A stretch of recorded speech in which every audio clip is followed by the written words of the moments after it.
That's too much abuse of power yung ginagawa nila kay Grijaldo. Grabe. Sobra na talaga.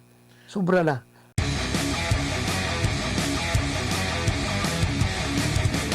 Isingit ko lang po, Senador, speaking of Colonel Grijaldo, totoo po ba, kasi meron akong nakitang dokumento at baka may impormasyon kayo, totoo po ba na simula nung siya po ay na-detain, kinukonsidera na siyang naka-leave of absence, tapos wala siyang sahod? Nako.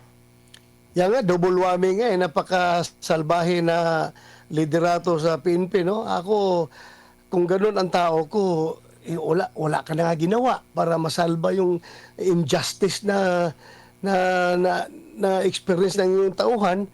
Alam mo naman na walang kasalanan yung tao mo. Bakit pa pati sweldo niya puputulin mo? Sobrang injustice yan. Ganti nga, totoo yan. No work, no pay ang policy ng ating PNP. Pag hindi ikaw nagtatrabaho and wala kang sweldo, at kasama dyan sa hindi pagtatrabaho kung nakakulong ka. Pero sana naman they should be liberal enough to interpret their own policy. Hindi yung porke galit yung House of Representatives sa tauhan mo, galit ka na rin.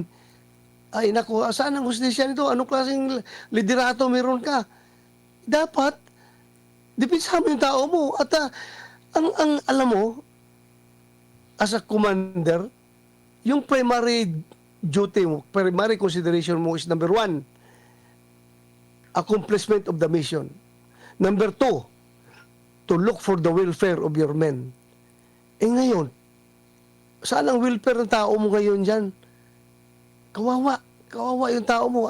Unless naka-align yung accomplishment of the mission mo doon sa mission ng mga Quadcom, kung anong mission na meron silang meron silang gustong makamit. Sige, sundin mo. Kung galit sila, galit ka rin sa tao mo. Kung gusto lang yurakan yung karapatan ng tauhan mo, yurakan mo na rin yung tao mo. Gipitin mo lang gusto. Mali ba? Mali ka. Naawa ako sa tao. Dapat siya ay i-consider na hero ng PNP because he stood up for what is right. He stood up for the truth. Dapat siya i-consider nyo na hero. Bakit tanggalan nyo na sweldo?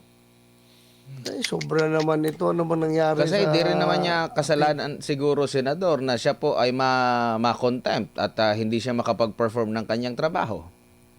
Hindi naman niya kasalanan yun. Hindi naman niya kasalanan ba niya kung magsabi siya ng totoo? Kasalanan ba niya kung hindi siya magpadala sa kung anong gustong sabihin ng taga-Quadcom sa kanya? Talagang nakakaiyak yung sitwasyon ngayon. Nakakaiyak na talaga. Yes, At hindi Senator. mo masisi yung mga pulis kung sila ay malungkot dyan sa mga pangyayari na ganyan. Actually, Sen, marami po ako tayo nakikita sa social media na talagang medyo nahihiwagaan na dito sa nangyayari dito kay Colonel Grijaldo, lalo-lalo na yung mga kabaro po ninyo. Ang tanong ko po, wala po ba po pwedeng mag-intervene or legal ways? Kasi hindi pa naman napapatunayan may kasalanan to. Wala ring kaso. Wala ring kaso. Tapos nakakulong ng napakatagal na. Biruin mo, doon siya nagpasko sa kulungan, doon siya nag-New Year, nang wala namang kinakaso sa kanya, wala namang kasalanan. So, wala po bang legal way para makalabas siya doon or anyone na mag-intervene para tutulan itong mga pinagagawa ng Quadcom na sa totoo lang, labag naman ho sa batas. No? Kung lang yan, o dalawa lang, kung gusto niyo ng legal o gusto niyo ng illegal na pamamaraan. Yan ang dalawang paraan dyan. Kung ikaw ay nabubuisit na. Ako, we have to stick to the legal. Yung legal is, mag-file siya ng kaso. Papailan niya ng kaso kung pinagagawa ng Quadcom sa kanya. And I think when this case reached to the Supreme Court, dapat ma-roll ng Supreme Court ito para mabigyan naman sana ng boundary kung hanggang saan yung power ng House of Representatives, Yes. yung kanilang ginagawa. Dahil sobra na. That's too much abuse of power yung ginagawa nila kay Grijaldo. Grabe. Sobra na talaga. Sobra na. Kaya Well, anyway, it will take time pa rin kung talagang magpapail ka ng kaso. Alam mo na, very powerful. Binangga mo yung House of Representatives. Very powerful na body yan. Kaya talagang frustrations. Nandiyan yung frustration, hindi mo na ma-measure, no? Yung mga pulis ngayon, tahimik lang yan, pero nanggigigil na yan eh. Nanggigigil na sa sitwasyon ni Grijaldo. Nagigil na yan sila. Pero tahimik lang, dahil wala silang magawa.